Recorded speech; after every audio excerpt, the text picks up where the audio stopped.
하나님 사랑은 온전한 참 사랑 내 맘에 부어주시사 충만케 하소서. 내 주님 참 사랑 햇빛과 같으니 그 사랑 내게 비추사 뜨겁게 하소서.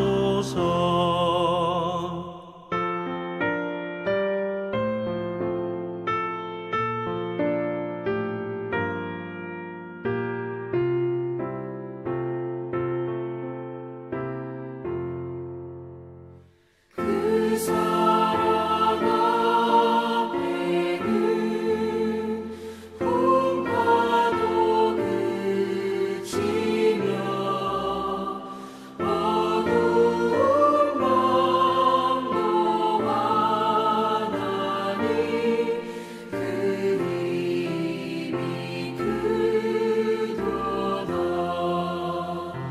하나님 사랑은 온전한 참 사랑 내 맘과 영에 채우사. 성경을 연구하고 또 해석하는 주경학자들은 성경 66권 가운데 가장 흥미롭고 또 난해한 책을 전도서라고 이렇게 이야기를 합니다. 지혜문학 가운데 우리가 지난번에 잠언도 읽었지만 여러분 잠언과 전도서를 비교하면 어떻습니까? 잠언은 우리가 삶 속에서 쉽게 적용할 수 있는 그런 말씀들이 많이 있었습니다. 근데 이 전도서는 처음부터 마지막까지 계속 이야기하는 것이 허무 또는 헛됨을 이야기하죠. 뿐만 아니라 전체적인 분위기를 봐도 비관적이고 또 냉소적인 또 만족이 없는 그런 이야기들이 많이 나옵니다. 때문에 우리가 이 전도서를 읽을 때 1차적인 의미에서만 머물면 진정 전도자가 우리에게 이야기하려고 하는, 즉 하나님이 이 전도서를 통해서 우리에게 말씀하시고자 하는 것을 이제 놓칠 수가 있습니다. 그래서 우리가 이 전도서를 읽을 때는 문자적인 해석을 넘어서 그 이면에 있는 2차적인, 3차적인 그 의미를 우리가 되새기면서 이 말씀을 읽어야 합니다. 우리가 어제 4장에서 어떤 말씀이 있었냐면 산 자보다 죽은 자가 더 복되다 이런 말을 했어요. 심지어는 4절에는 뭐라고 했냐면 그 둘보다 아예 태어나지 않은 자가 더 복되다 이런 말을 합니다. 그러니까 이 허무와 헛됨을 강조하다 보니까 이제 거기까지 간 거예요. 아예 존재하지 않는 게 더 복되다. 사실 말도 안 되는 말이죠. 그런데 그만큼 이 전도서에는 그 2차적인, 3차적인 그 속내를 우리가 생각해야 진정한 이 전도서를 통해 우리에게 주시는 하늘의 그 지혜를 우리가 얻을 수 있다라는 것입니다. 그러면 과연 이 전도서를 통해서 하나님이 우리에게 무엇을 말씀하시고자 하는가? 모든 것이 지금 헛되다고 했는데 과연 이 허무한 세상 또한 이 헛됨의 모든 것을 극복할 수 있는 그 방법이 무엇인가? 오늘 이제 5장에서부터 그것을 이제 본격적으로 이제 이야기를 합니다. 그 허무를 극복하는 법. 다시 말해서 하나님을 경외하는 법이 뭔가? 오늘 1절 말씀을 이렇게 봅니다. 오늘 1절이 이렇게 시작했죠. 너는 하나님의 집에 들어갈 때 내 발을 삼갈지어다. 가까이 하여 말씀을 듣는 것이 우매한 자들이 재물 드리는 것보다 나으니 그들은 악을 행하면서도 깨닫지 못함이니라. 인생의 허무와 헛됨을 극복하는 첫 번째 방법이 뭐냐면 온전한 예배를 통해서 극복할 수 있다는 겁니다. 여기 보니까 너는 하나님의 집에 들어갈 때 그랬어요. 즉 성전에 갈 때, 하나님 앞에 나아갈 때라는 말이죠. 그때 뭐라고 했냐면 내 발을 삼갈지어다. 그래서 삼가라는 말은 뭐 성전에 가지 마라 이 말이 아니라 주의해라, 신중해라 이제 이런 말이죠. 거룩한 하나님이 계신 성전에 갈 때 우리가 신중하고 조심해야 된다 이렇게 말합니다. 그럼 왜 우리가 신중하고 조심해야 될까요? 이것이 이제 참된 예배자의 모습을 말합니다. 그것은 뭐 외형적인 모습이 말하는 게 아니라 내적인 또 우리의 마음가짐을 그렇게 말하는 것이죠. 여기서 발을 삼가하라 이렇게 말씀하셨는데 마치 하나님께서 모세에게 그 호렙산 떨기나무 앞에서 뭐라 하셨습니까? 네 신을 벗어라 이런 말씀을 하셨잖아요. 그 여리고성 앞에 있었던 여호수아에게도 하나님께서 그 여호와의 사자가 딱 나타나서 한 말이 뭐냐면 내 발에 신을 벗어라 이런 말을 했어요. 거룩하신 하나님 앞에 설 때 더럽고 추한 발로 나오지 말라 하는 것이죠. 근데 실제로 고대 사회에서 이 신을 벗는 의미는 항복과 또한 겸손을 의미합니다. 그래서 패배한 나라는 그 승리한 적장 앞에서 신을 벗습니다. 그것이 이제 항복과 존경의 표시였죠. 그래서 우리가 하나님 앞에 나올 때 진정한 예배자의 모습은 내가 세상에서 신고 있었던 그 세상의 신을 벗는 것이죠. 또 이어지는 말씀을 보면은 뭐라 합니까? 가까이하여 말씀을 듣는 것이 우매한 자들이 제물 드리는 것보다 나으니 그랬습니다. 우리가 하나님 앞에 나왔다는 것은 이제 하나님을 만나기 위해 나온 것인데 하나님을 우리가 어떻게 만나는가? 하나님은 늘 말씀으로 만나 주십니다.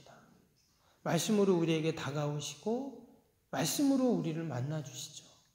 그래서 가까이하여 말씀을 듣는 것, 우리가 하나님 앞에 나와서 우리의 영적인 귀를 열고 하나님의 그 영적인 음성을 들을 때 여러분 이것이 우리 인생의 모든 허물을 극복하는 여러분 방법인 줄로 믿습니다.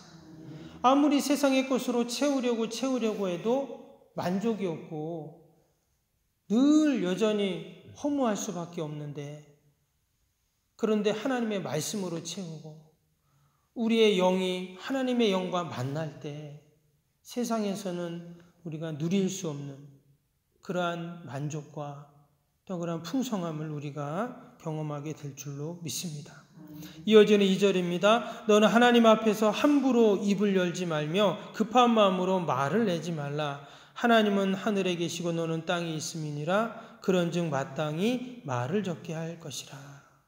여기에 보면 함부로 말하지 말고 급하게 말하지 말고 마땅히 말을 적게 하라 이렇게 말했습니다. 여긴 단순히 뭐 말을 하거나 입술의 열매만을 말하는 것이 아니라 이것은 기도와 관련이 있습니다. 이어지는 4절 5절 보면 알 수 있죠. 4절 5절에 내가 하나님께 서원하였거든 갚기를 더디하지 말라. 하나님은 우매한 자들을 기뻐하지 아니하시나니 서원한 것을 갚으라. 서원하고 갚지 아니하는 것보다 서원하지 아니하는 것이 더 나으니. 그래서 서원의 신중함, 또 무책임한 서원에 대한 교훈이죠.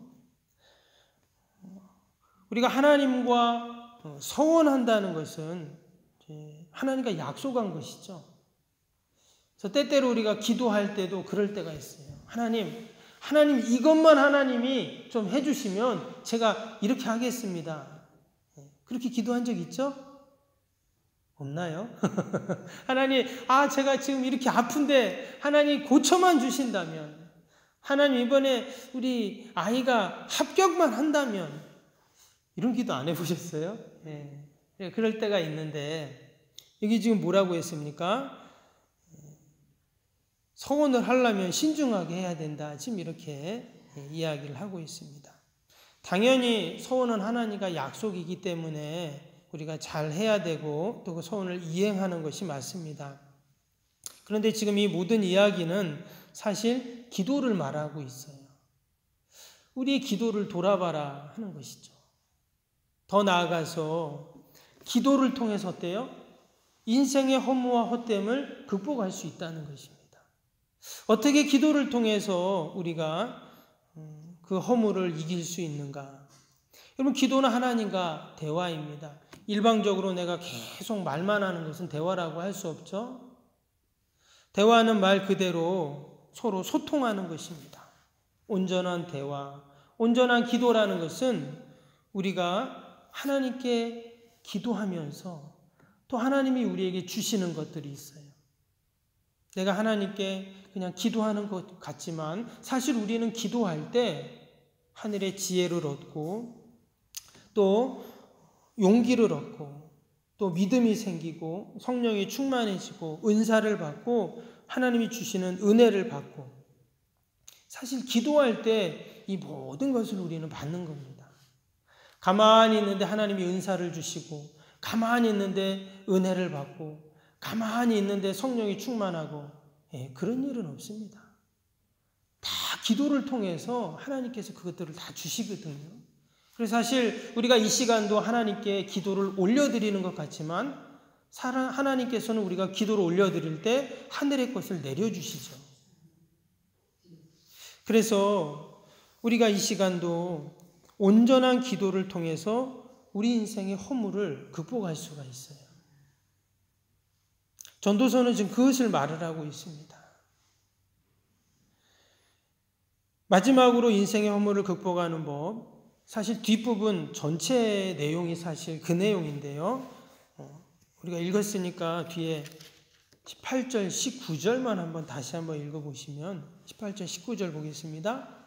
사람이 하나님께서 그에게 주신 바 그 일평생에 먹고 마시며 해 아래서 하는 모든 수고 중에서 낙을 보는 것이 선하고 아름다움을 내가 보았나니 그것이 그의 몫이로다. 또한 어떤 사람에게든지 하나님이 재물과 부요를 그에게 주사 능히 누리게 하시며 제 몫을 받아 수고함으로 즐거워하게 하신 것은 하나님의 선물이라. 오늘 여기에 보니까 18절에 뭐라 하냐면 하나님께서 그에게 주셨다 이런 말씀이 나옵니다. 그리고 19절에는 또 뭐라고 했냐면 제 몫을 받아 이랬어요. 즉 하나님께서 우리에게 어떤 거예요? 인생의 모든 것을 주신다 이렇게 말씀했어요. 때문에 우리가 주시는 하나님 앞에 너무 욕심을 부릴 필요도 없고 또 너무 낙심할 필요도 없습니다. 왜? 하나님께서 다 주시고 또한 제 몫을 받았다 이렇게 지금 말씀을 하고 있기 때문입니다.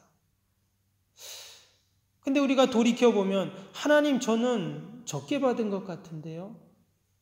저 사람에 비해서. 또 나는 저 사람은 저것을 받았는데 나는 이것을 받았는데 우리가 이렇게 이제 생각을 할 수가 있죠. 근데 오늘 말씀에 보니까 하나님께서 어떻게 하십니까? 9절도 보면 땅의 소산물은 모든 사람을 위하여 있나니 왕도 밭의 소산을 받느니라. 왕도 일반인들과 똑같다는 거예요. 결국 하나님께서 주시는 것이기 때문에 어떻습니까? 10절 보세요.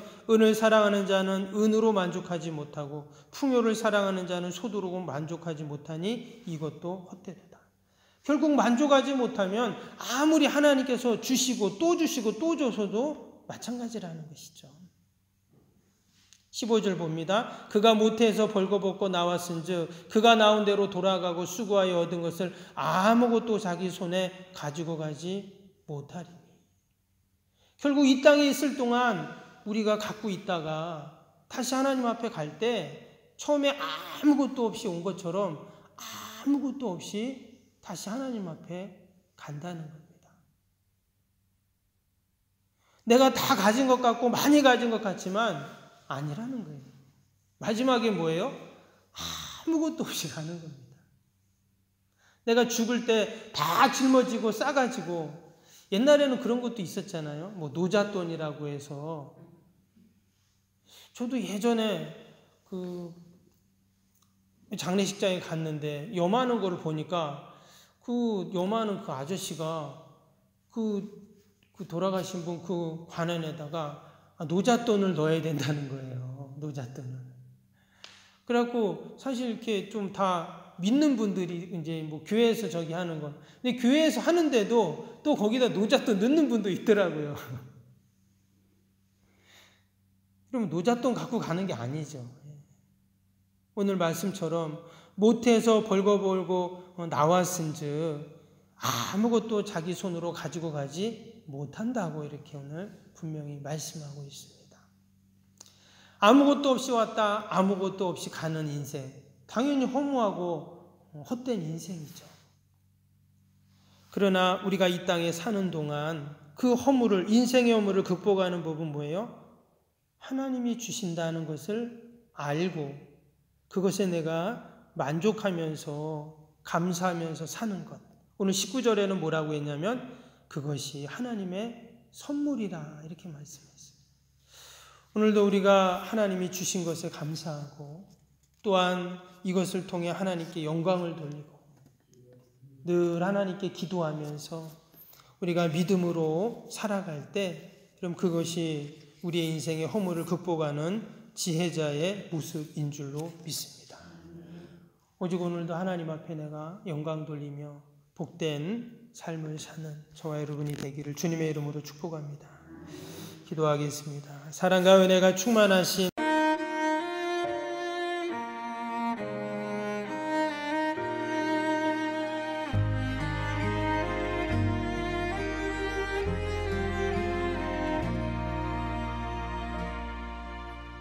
나는 하나님을 예배하는 예배자입니다.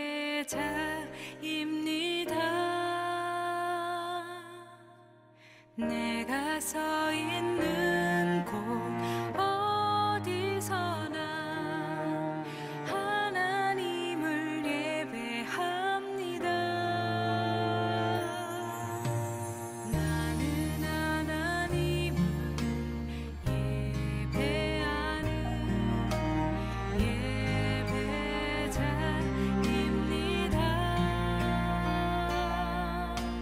내가 서 있는 곳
이 시간